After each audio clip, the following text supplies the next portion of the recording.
मुख्यमंत्री एकनाथ शिंदे यांनी मंगळवारी मराठा आरक्षणावर सरकारची भूमिका स्पष्ट केली। मराठा आरक्षणाकरता फेब्रुवारी महिन्यात अधिवेशन बोलवण्यात येणार असल्याचं मुख्यमंत्र्यांनी सभागृहात सांगितलं। महत्त्वाचं म्हणजे कुणबी नोंदी सापडलेल्या व्यक्तीच्या रक्तातील नातेवाईकांना कुणबी आरक्षणाचा लाभ देण्यात येणार असल्याचं शिंदेंनी जाहीर केलं।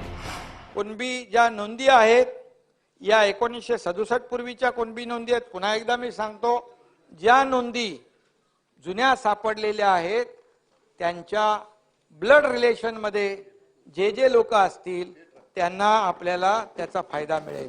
असं कोणी काहीतरी सांगताय एकाला मिळाल्यावर 500 लोकांना मिळणार, परंतु हे जिकडे मिळतच नव्हते दाखले, त्या जस्टिस शिंदे साहेबांनी जे काम केलं त्याच्यामुळे मिळायला लागल्या। मुख्यमंत्र्यांच्या भूमिकेवर मनोज जरांगेंनी समाधान व्यक्त केलंय खरं, पण काही गोष्टींचं त्यांना सरकारकडून स्पष्टीकरण हवंय। तुम्ही ते नातं कसं धरणार आहेत हे आमच्या पुढचा प्रश्न आहे। ते जर सुटसुटीत आणि सुलभ करायचं असलं तर सरकारने एक तर कायदा पारित करावाची विचार, ते फेब्रुवारीचा विषय वेगळा आहे, तो वेगळा पार्ट आहे आणि हा वेगळा पार्ट आहे। त्याच्यासाठी सरकारनं कायदा पारित करावा किंवा ज्याची नोंद सापडली त्यांनी जरी नातं दाखवलं तरी सरकार घेणारे त्याला लाभ देणारे असं स्पष्ट करावं। मुख्यमंत्री शिंदेंच्या निवेदनावर मराठा समाजात प्रतिक्रिया उमटली आहे।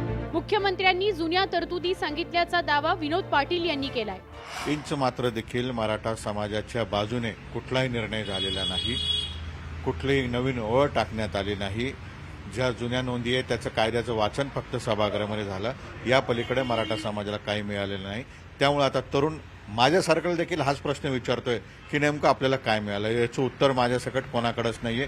कोण काय करतंय याबद्दल कुठलीच स्पष्टता नाही। खरं तर मराठा आरक्षणावर निर्णय घेण्याकरता जरांगेंनी राज्य सरकारला दिलेली मुदत येत्या 24 डिसेंबरला संपतीये, तर 23 डिसेंबरला बीडमध्ये जरांगेंची सभा होणार आहे। नसता त्या निर्णयाचा काही उपयोग नाहीये। त्यामुळे 100% 23च्या आत किंवा उद्याच तो विषय पूर्ण कडीला जाईल।